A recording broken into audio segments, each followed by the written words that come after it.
Kabang-abang ang mga eksena na magaganap sa abot kamay na pangarap.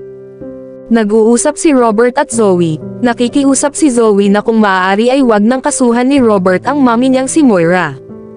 Pag-iisipan muna umano ni Robert ang pakiusap ni Zoe. Pero pakiusap din ni Robert kay Zoe na kung maaari ay wag na muna kausapin nito ang mami niya. What? Gulat na tanong ni Zoe, paano naman daw kung kailanganin siya ni Moira?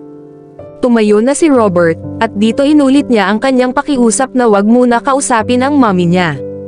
Magkausap naman si Don Pepe at Giselle. Dito sinabi ni Giselle na siguro ay dapat mag-usap naman muna si Don Pepe at Robert. Ngunit sagot ni Don Pepe kay Giselle, makikipag-usap lamang siya kung napaalis na ni Robert si Moira sa buhay niya. Madumi at tila naliligaw si Moira sa kalsada, tanong niya sa kanyang sarili saan siya pupunta ngayon. Hindi naman siya pwedeng pumunta ng Apex na ganun ang kanyang itsura, mukha siyang basura.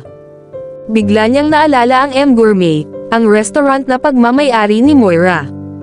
Agad naman na pumara ng taxi si Moira.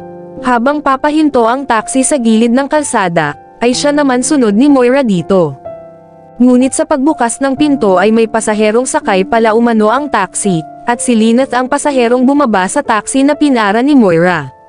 Gulat na usual ng pareho ang mga pangalan nila.